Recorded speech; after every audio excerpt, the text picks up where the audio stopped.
Thank you so much for joining us for CBN NewsWatch. I'm Ephraim Graham. Ahead today, the death toll rises in the aftermath of the wildfires in Hawaii. We've got details, plus 2 ministries in the Middle East help a woman to start a new life. See how. I can't even imagine the circumstances that Dina was going through with being a widow and in such a hostile environment that immediately my heart went out to her. Then later, Nick Ahmed shares stories from his baseball career and a special moment that changed his life. I put my faith in the Lord. Finally, I said, all right, God, I'm done. I'm going to turn to your ways. All these stories and more coming up next from the CBN Newsroom. This is CBN NewsWatch. We begin this half hour with the death toll continuing to climb in the aftermath of the historic wildfires in Hawaii. At least 55 people are confirmed dead, and that number is expected to rise. And hundreds of homes and businesses are destroyed as first responders work to contain the flames. Pastor Greg Laurie and his son Jonathan, who partner with the church on the island, are asking for your prayers and help in any way possible. CBN's Brody Carter has more in our top story. There's still no food, no restaurants open, no stores open, nobody can get gas. Lahaina, Hawaii is home to about 13,000 people in Maui. Now, the mayor says the town is gone after the largest and deadliest fire on record raged throughout the streets Wednesday and Thursday. This was a home. There's their car. The once historic district is being described as apocalyptic. Unfortunately, almost every single business inside of Front Street is burned down. Much of the area's culture has been erased, with as many as 270 buildings damaged or destroyed. So anything that was a wooden structure is pretty much gone. Anything that was concrete, like some of the old courthouse or something like that, they're still standing up, but pretty much everything's burned down. Look at this. We were not prepared for what we saw. Richie Olston, a Maui helicopter pilot for 52 years, says the destruction reaches as far as the eye can see. What we saw looked like an area that had been bombed and burned in a war zone. Billows of black smoke and then a separate billow of white smoke. Survivors tell disturbing stories of narrow escape, some with only the clothes on their back. It was literally burnt to the ground with ash heaps. Niecy Davies from Nashville was vacationing just miles away from the flames. She tells CBN News she's just grateful to be alive. An angel couple decided they were going to go to the airport a day early and said that they would squeeze us into their rental car. Maui County officials say the wildfire in Lahaina is roughly 80% contained, but power isn't expected to be restored for days, if not weeks. They say a red flag alert with dry conditions, low humidity, and high winds helped fan the flames of the massive inferno. The reason it spread so fast is there are reports of gusts of up to 85 miles per hour. President Biden has declared Maui a disaster zone, making federal funds available to help those affected. The money will be used for temporary housing, home repairs, and other efforts to help pick up the pieces in Maui. CBN's Operation Blessing is connecting with churches in Hawaii and supporting their efforts, and the needs are great amid the devastation. We are reeling. It's been terrible to see. Jonathan Laurie, the youngest son of evangelist and pastor Greg Laurie of Harvest Christian Fellowship, tells CBN's Faith Nation their church in Lahaina, Kumalani Chapel, is finding it hard to cope in the immediate aftermath. About 10 families or more that we know of already have lost their homes, lost their businesses, had to run out of the house in the middle of the night because they heard the evacuation call. Contacting his team on the ground is hard because communications are down. Families with nothing left are taking refuge inside the church while emergency crews work round the clock. We need to be praying for the peace of the people that are there. We need to be praying for their safety. I heard officials saying that they're up to 10 days out from having electricity. And so this is going to be an ongoing thing that's going on for at least a couple of weeks. And recovery and relief efforts will take far longer as Hawaiians hit by the fires look to rebuild after the devastation swept through their homes and businesses. Brody Carter, CBN News. Brutal fighting in one of Africa's most strategic countries has millions trapped or on the run. Sudan's capital seeing some of the fiercest battles this week as the army tries to quash a rebel force attempting to overrun the country. As George Thomas reports, Sudanese Christians who make up a minority in this predominantly Muslim nation are risking their lives to help their fellow countrymen. One leads Sudan's army as the country's de facto leader. The other, a notorious rebel leading a powerful paramilitary force. Once allies, these two Sudanese generals have been fighting for months to control one of Africa's most strategic countries. I don't know any family that hasn't been affected by this, hasn't been impacted. Pastors, church community leaders, they've all had to flee. For 10 years, Tina Ramirez sought to advance human rights and religious freedom in this predominantly Muslim country. She worries all of that may be in jeopardy now as civil war engulfs the country. The situation there is very dire. Churches have been bombed and attacked and looted, so have mosques and other places of worship. Fighting between General Burhan's army and General Dagalo's rebel rapid support force has left at least 3,000 people dead and 12,000 more wounded. According to human rights experts, the situation in the western Sudan region of Darfur is particularly horrific, with reports of rebel fighters going on a killing spree. The bodies of at least 87 ethnic Masalit and others allegedly killed last month by rapid support forces and their allied militia in West Darfur have been buried in a mass grave. Using thermal detection data from NASA satellite images, Yale University's Conflict Observatory found those fighters deliberately targeted at least 26 communities in Darfur, burning down entire neighborhoods and villages. A lot of this is ethnic, a lot of this is tribal. And there is absolutely some targeted violence. Mike Congrove leads Empower One, a ministry training Sudanese Christians to start churches. Congrove says Christians from different denominations and parachurch groups in Darfur are working together despite enormous risks. We're really seeing some great cooperation to make sure guys are okay, men and women are okay, that folks who need to get out are able to escape and getting some support that they need. Nearly 3 million people have been displaced within the country. Another 800,000 have escaped to neighboring countries like Chad, South Sudan, Egypt, and Ethiopia.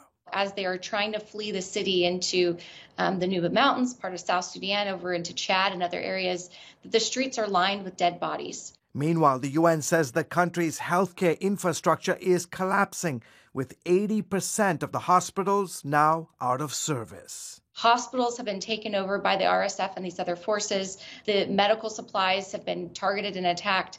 Medical workers have been attacked. Congrove's group has set up aid distribution points close to the Sudanese border for the thousands streaming out of the country.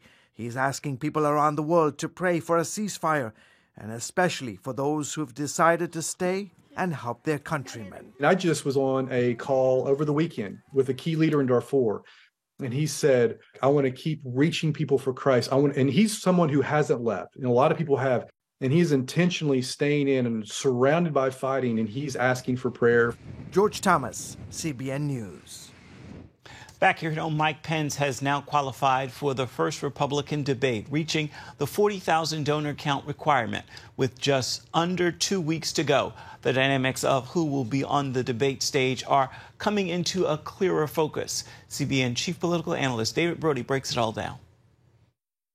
Come August 23rd, all eyes will be on Milwaukee, the scene of the GOP's first debate. So far, 8 candidates have qualified. Former President Trump, Ron DeSantis, Tim Scott, Nikki Haley, Vivek Ramaswamy, Chris Christie, Doug Burgum, and most recently, former Vice President Mike Pence. The Republican National Committee required candidates to score at least 1% in 3 high-quality national polls, or a mix of national and early state polls, plus gather a minimum of 40,000 donors in 20 or more states.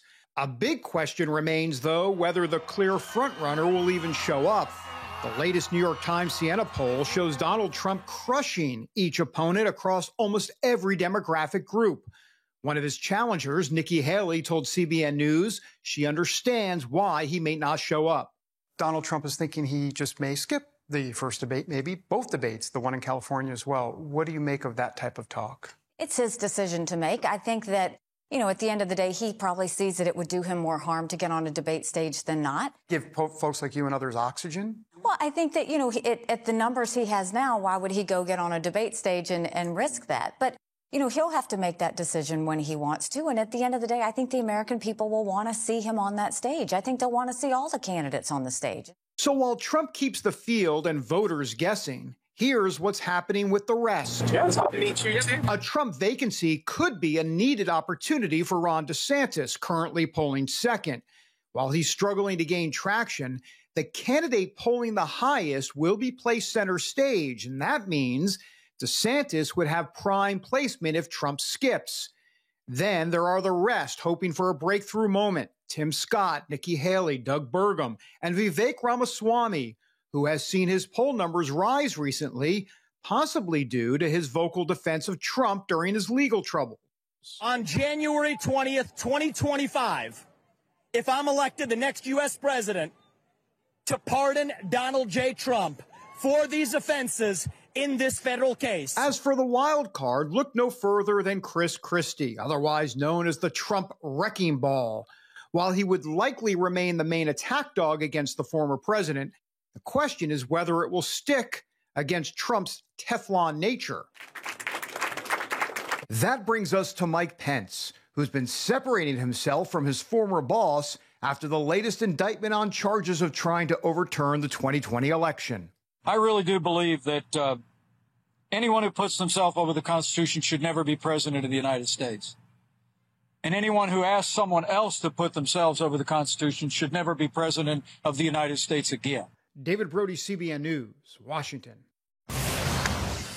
Coming up, see how two ministries come together to rescue a woman in need. Stay with us. You're watching CBN NewsWatch. Two ministries, one Jewish and one Christian, teamed up recently to rescue a Christian woman from Gaza. As Chris Mitchell reports, their partnership is helping this woman begin a new life. Pastor Stephen Corey waits for Dina, who's traveling all the way from the Gaza Strip to the West Bank city of Bethlehem. Thank you. Hallelujah. Welcome, welcome, welcome, welcome. Habitna Dina. Thank you. Welcome, welcome. You are safe now. Thank you. Yes, I am. Prior to their meeting, Pastor Corey told CBN News why Dina needed to leave Gaza.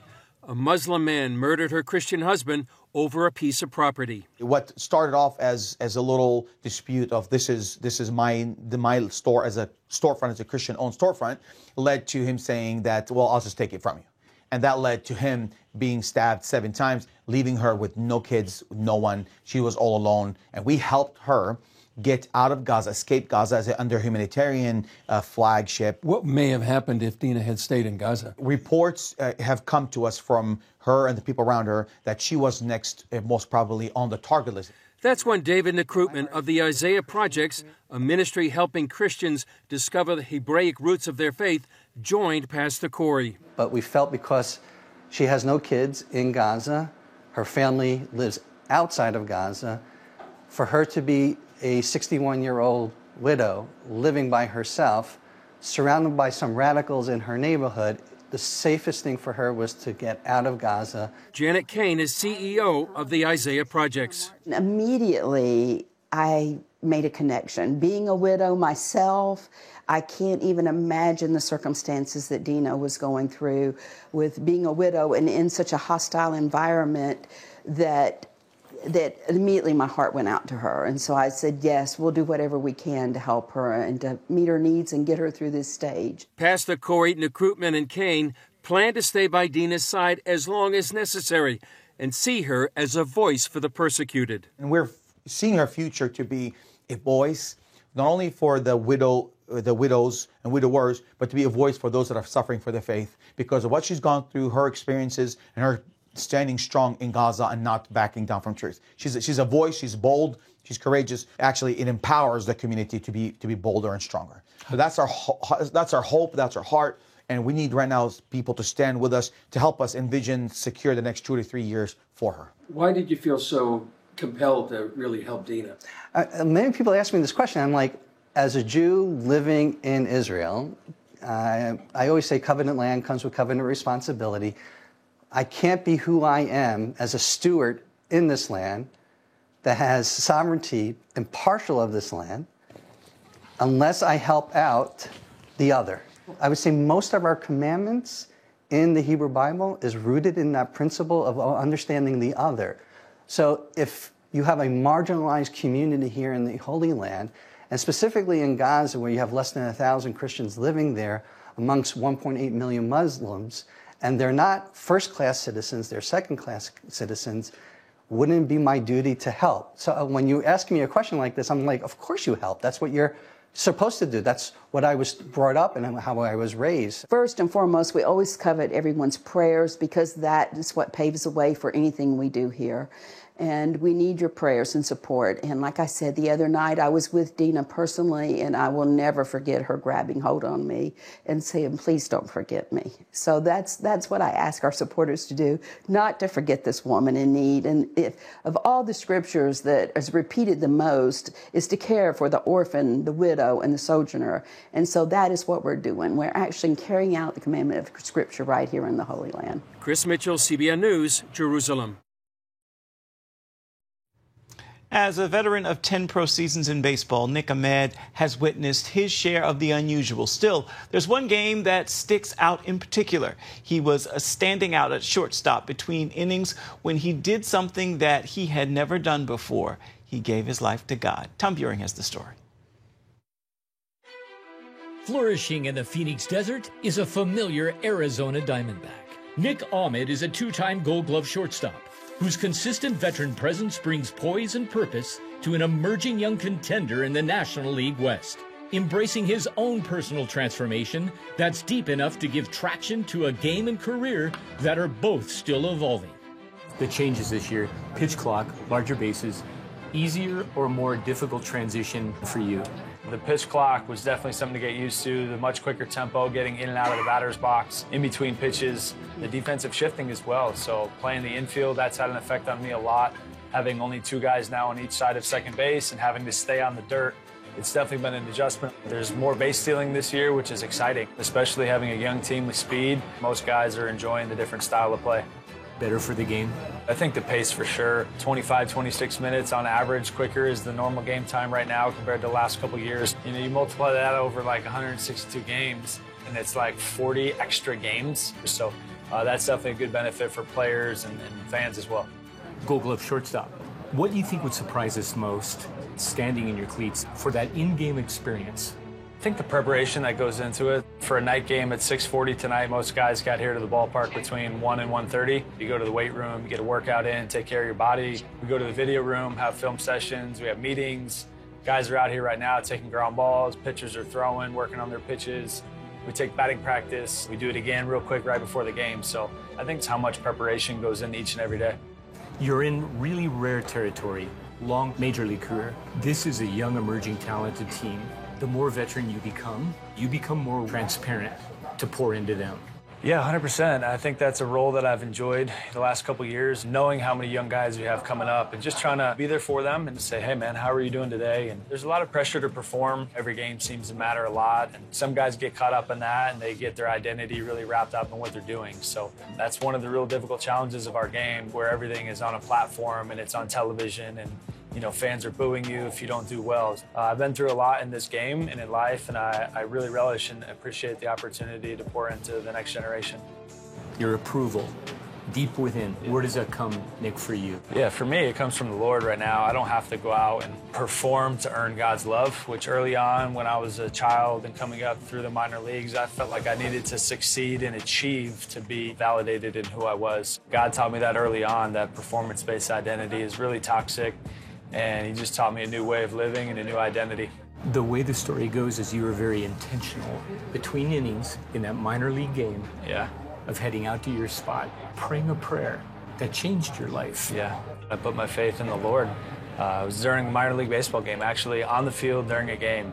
I ran out to shortstop and I didn't plan to do it, but it was just a moment of desperation. I was having a lot of difficulty off the field and didn't handle it well. And finally I said, all right, God, I'm done. I'm going to turn to your ways. Ask you to forgive me, come into my heart. And he did. I felt the Holy Spirit come in, and it was pretty cool that it happened on the field. The best part about that is God can meet you right where you're at. Right? He can speak to you through the thing that you hold the most dear and want to control the most and say, hey, give that to me. Your home field here, this Phoenix venue, you've got the pool out there. Yeah. The obvious draw. Deserts, snakes, how have you and your family, for a Massachusetts Yukon kid, how have you adjusted to that?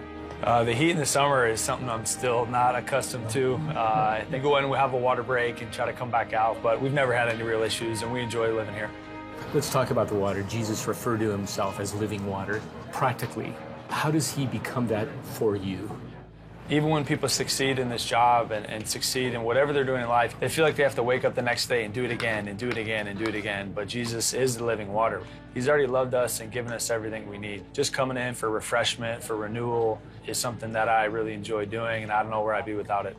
In your clubhouse, walking in life with your guys, your friends, in often cases your brothers, how do you make the message of a resurrected Christ? I think I have to live it out, right? If I'm not living it out and I'm, being hypocritical by saying one thing and doing another, I'm with these guys in the clubhouse, on the airplane, on the bus, on the field, in the dugout, more than I'm with my family during the season. So they're going to see right through it. So I have to live it out each and every day, that the character is real, and they'll see the peace and joy that I have that's different. And then the opportunity will come to have those conversations. As a competitive athlete, that drive for you is required. Do you find that there's a measurement of the same focus and intensity in your Christ following? Yeah, I'm not saying I'm perfect by any stretch of the imagination, but for me, when I commit to something, I'm all in. My singular focus, staying connected to Him and His Spirit, stay consistent and disciplined, but it's a choice that we have where we put our focus, where we put our time and attention and energy. And we all have that focus and choice each day when we wake up. Jesus is our foundation. He's our cornerstone. Time now for your Friday Faithful, and today I want to leave you with this thought as we wrap another week together. There is no failure in God. He is incapable of failing. He also cannot lie, and He cannot make a mistake. That is just the nature of our faithful God, who cares for you. Well, that will do it for this edition of CBN NewsWatch. And remind you, you can always find more of our news programs on the CBN News Channel. You can find them there at any time, as well as online. That's cbnnews.com. We'd love to know what you think about the stories you've seen here today or any day. You can email us, newswatch@cbn.com. We'll see you back here on Monday. Bye-bye.